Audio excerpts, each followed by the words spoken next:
So we got all our gear. Gosh, that looks so cool. Like, this is literally like my childhood dream, sitting right here. Maybe not childhood, but late adolescence, early 20s on one, you know, one moving mat. So there's my new black, which you guys are gonna be super excited about, me having to fix the black all the time. My black CR. I guess I now technically own two S2000s, at least for the short term, that we're gonna line the front bumper. And we're putting clutch and flywheel in. So we're gonna do a Clutch Masters clutch. Oh, he's already got it rolling. Already installed. So we're doing a lightweight Clutch Masters flywheel, Clutch Masters clutch, to support the weight of, or the additional power from the Kraftwerk supercharger. So here's the tranny. Okay. So there's the tranny. That's what an 11,000 mile car looks like. Bell housing. All right, so this is where the truck's gonna camp tonight. It's gonna get the S2000. Man, I'm almost torn to get rid of this car. It's so clean, so nice. Especially now with brand new headlights. You know, I've dialed in the interior. I'm gonna polish out the hardtop. The hardtop has wet sanding marks on it from when they painted it. They didn't do a good job getting them out. But somebody's gonna get a great car. All right, so their transmission's going back in, because we put the Clutch Masters. Now when I say we, I mean they. George and John are doing all the work. Yeah, I'm just, yeah. I'm gonna say we, because I might touch a wrench here in the next 2 days. Yeah. You get involved, you can't hang out and watch. Yeah, we'll see. I'm paying you for this, aren't I? So. You had to go to college too, right? So training's going in. I actually held, you know, the weight of the factory flywheel in comparison to this Clutch Masters. Sorry, I didn't catch it on video for you guys, but make sure you check out LHT's videos, because he'll grab the stuff that I miss. And this is all stuff that I'm just not interested in doing on my back, especially since I don't know how to do any of this stuff. No, this isn't fun. This is never fun in the driveway. Yeah. So what do we have? What about adjusting the clutch and all that? Is there? I mean, you just put it in and it's good to go. I mean, obviously we have to break it in, right? Yeah, we do break it in. This is pretty much a automatic adjuster, so it will adjust itself. Once we actually install it and engage it a couple of times, we sometimes adjust the pedal just to get it where it engages in the correct spot. Ready? Oh, yeah. What about, do you have to like bleed the clutch and re-put new fluid in or anything? No, we bleed the fluid if the fluid is looking. But I mean, this car's 11,000 miles on it, so yeah. It's still pretty fresh. So what about my diff? I mean, the diff gonna hold up? The only diff we have had problems with is drag racing. Okay, we haven't had any issues with the factory diff. I think we're at 35. Have you done like 444 or 477 gears with a supercharger? No, they've all been stock. Yeah. The 477s are very, very short. Yeah. For a naturally aspirated car, I think it would be so overkill for a supercharged car. Yeah. You wouldn't need the additional gearing because you got more power. That's what I'm thinking. But we did a V8 S2000, and at the time we were told it was an upgraded differential.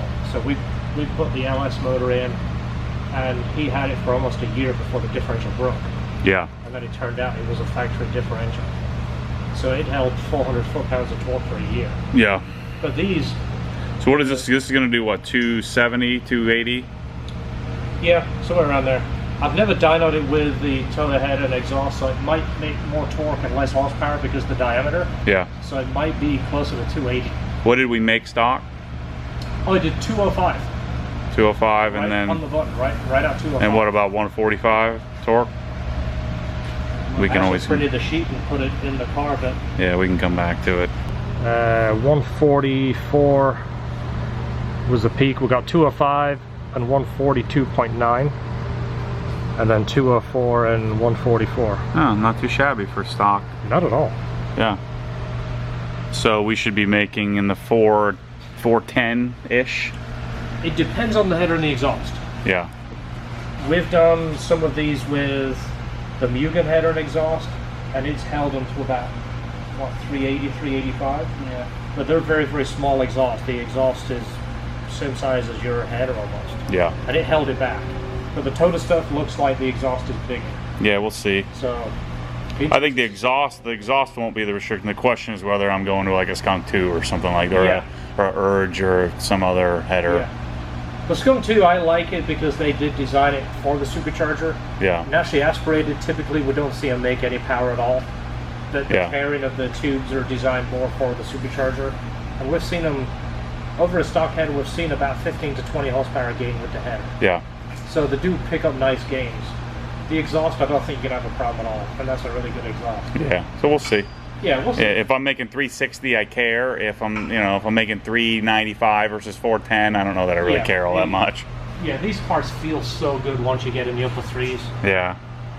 The dyno doesn't explain everything about it. A lot of people are more caught up with peak numbers than actually how the car feels. Yep.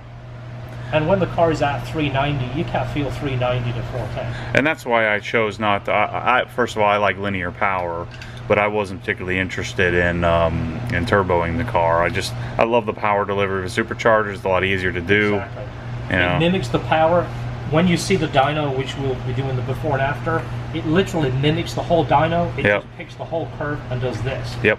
It gives you that seamless power where the more you rev it, the more power it gets, which is what makes the Honda so much fun anyway. There's never been torque monsters. So does this, is there like a housing gasket or something, or you just reuse the stock? How does the transmission work? There's no gasket between the housing and the engine.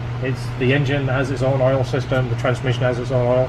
This part of the transmission right here is known as the bell housing, which is what encases the clutch. It's completely dry in there, so there's nothing between here. Yeah.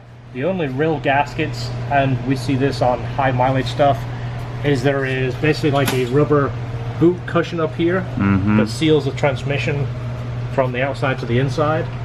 Then over here on the slave, there is a rubber dust boot, which gets dry rotted and almost turns to like a hard plastic.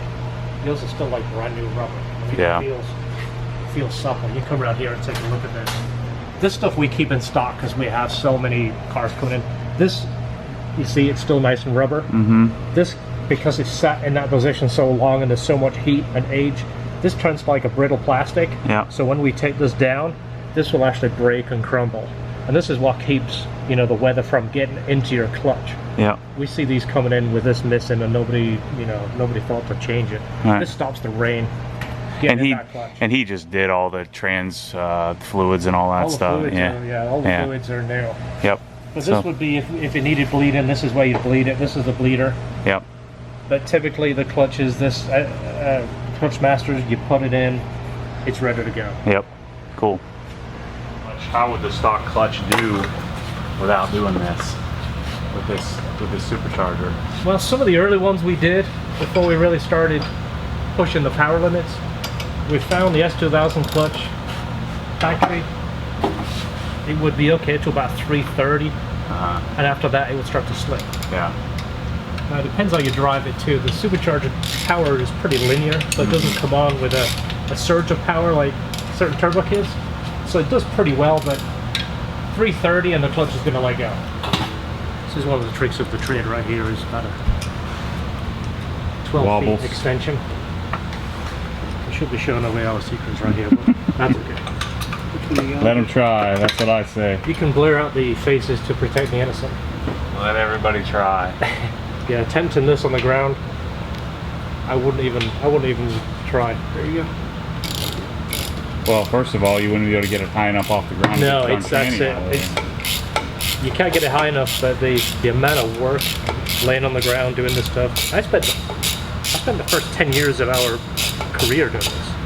The very first K-Site we built, I did it completely on the ground before I had a lift. Too old now to lay on the ground and get up and get down 100 times a day. It fatigued you. It's amazing how much easier Hondas are to work on than Yeah. Some other BMWs, for instance. No, Porsche. Yeah.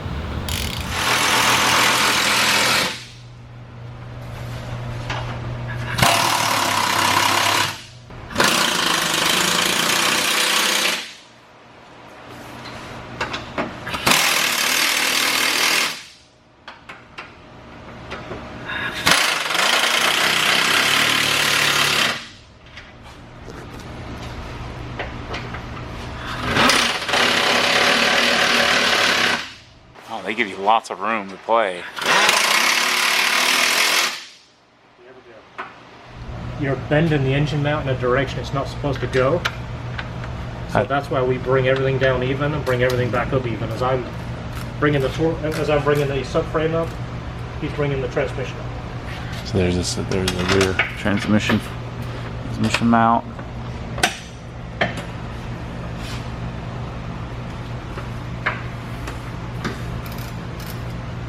Now my original AP1 would shake on the highway, and I finally found somebody that these subframes need to be aligned too, don't they, on these cars? They can. The early ones, the bolt is smaller than the hole. Ah, yeah. The AP2s, I found that the bolt is almost the exact same size, so there's less wiggle room. Yeah. But it's something that they have to do when you align the car. Yeah, well, they didn't know that. The Honda dealers didn't know that on my original one. The car would shake at 70 miles an hour, drove me nuts. Yeah. Boy, am I glad I decided not to do this myself. Lots of boxes. And I was wrong from the beginning. We were talking about, when I was referring to the standalone AEM and wideband control, the AEM ECU, that would be for a AP1. Or I think, yeah, even an AP2 with that doesn't drive by wire. Here's all the parts and pieces. Shaft, is there a pattern you need to torque these, or does it not really matter? And just tighten them. Okay. There's not like some you have to do left to right or star pattern or anything like that. Possibly, but it'd be very hard to do. Yeah. Just because of the location. Yeah. George is working on the Toda header. Well, first factory header and then Toda header. So the header comes down through the bottom on this thing, yeah, if I remember correctly. I remember one header I put on, maybe it was a spoon, I had to jack the darn motor mount up. Sometimes you have to. Yeah. Oh. So he already has the header out because he took it out to do the clutch. So we're gonna see if we can't get it in here without. So you just drop it down an inch or so, and then it. Yep. Because the primaries are too fat. So you can see this headlight, I think I've got pretty well aligned, other than the little gap. But this one, I've got the headlight kind of janky. It sits in, that's not sitting in flush. Working on this here. Yeah. The other problem I had is this, and this is where I messed it up. But this piece here doesn't want to pop, so I have to come up from underneath, push the little cap up so that it would come off. All the other things popped right off. Yeah, this is usually the stiff part here. Yeah, well, that part came off no problem on mine. Like all of these, this one and this one popped right off. This one popped right off, but then this one just hanging. I hadn't had the bumper off before, so yeah, it took me an hour to figure out how to get it off. That's why I didn't want to take it back off. The other thing is these. This is so far up because these are just fixed tabs. Like this, there isn't a lot of movement in this headlight. In fact, it's so far back. It's set back. There's some play. Yeah, I mean there's very little though. And then this screw, for whatever reason, I mean, maybe they had the front bumper off of this, but we're gonna have to probably put a fatter screw in. See how it won't grab? Yeah. It won't tighten down. Yeah. This is what I'm talking about. Just getting this aligned. So this sits out a little far, and then this sits in a little far, and then we just need to get all this. See, this is what happens to me. If it doesn't bolt right back on, it's above my pay grade. There's no ingenuity, so you'll go make something or fabricate something. Oh yeah, we'll build tabs with threaded pieces on them. Yeah. If I lose a bolt, I'm freaking screwed.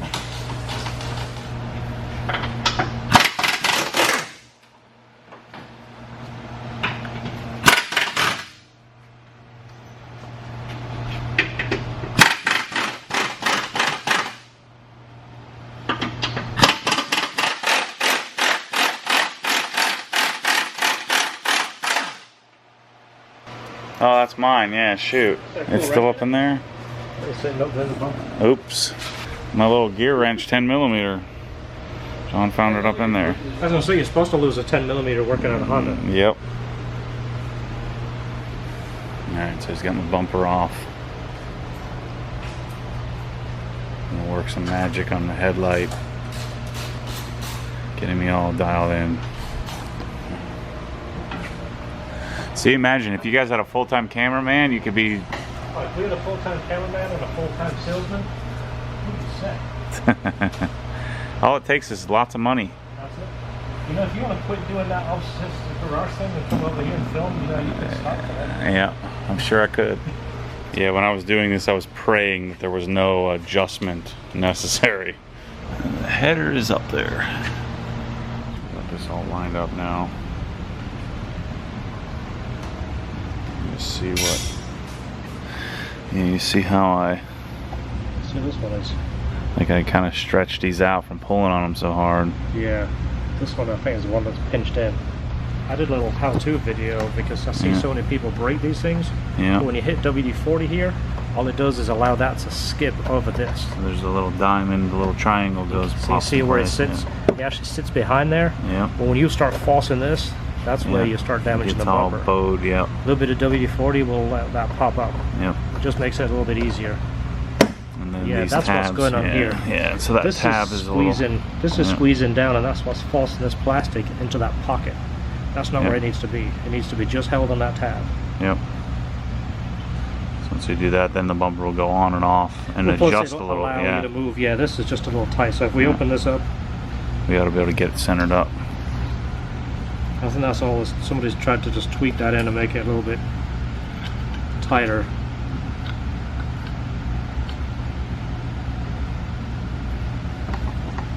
But yeah, I think that's all it needs. Yeah. Same now. We got the header up in there, so now we have to re-torque the subframe brace again. We have to drop the engine down an inch or so to get the primaries to clear the side of the engine. There's the stock header, which has always been, it's not really a bad design as far as factory headers are concerned. You know, usually with a naturally aspirated car, you're not going to make any more horsepower than what these provide stock. And then there's the stock cat. So George has to get the O2 sensors off so we can plug those back in place, just so that we can take the Honda and delete it.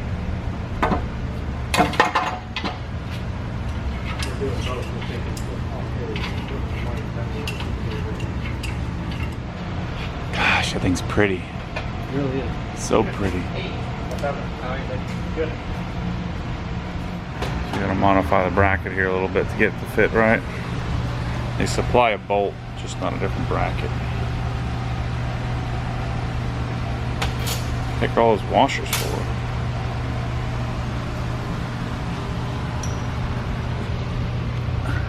If I use all those washers on the back, it might fit. Ah, yeah, I see. That's the header bracket.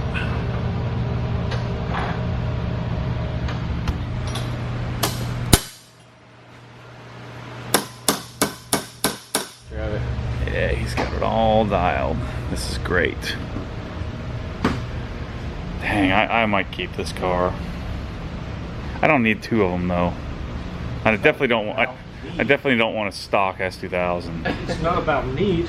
You don't need a supercharger. You want a supercharger. Yeah, well. You don't need anything. You kind of want it. Yeah, I don't want it. I don't want it that badly. I'd rather have an M3. Just try not to push the header. Yeah. It's too pretty. You can't touch it. Dang, that looks good. I don't know how I'm gonna do it black, man. I'm gonna have to wrap the whole car. Let's see how I do.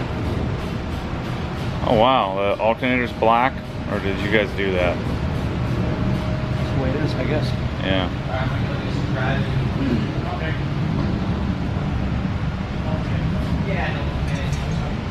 So here's the car. Yeah, saw your day. I'm just doing that. Running all day. Yeah.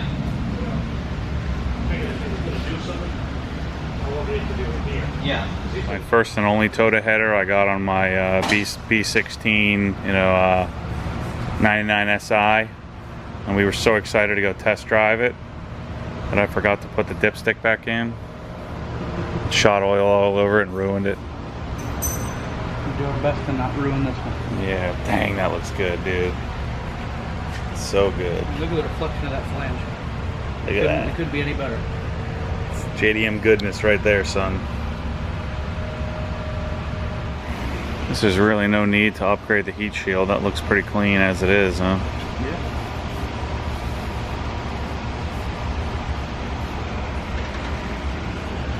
Go back in, protect the battery. I'm gonna have to get some kind of fancy braille or spoon battery for this, just for the bling factor of it. What happens when the force pulls you back, your foot naturally comes off the gas. You have to keep your foot to the floor. The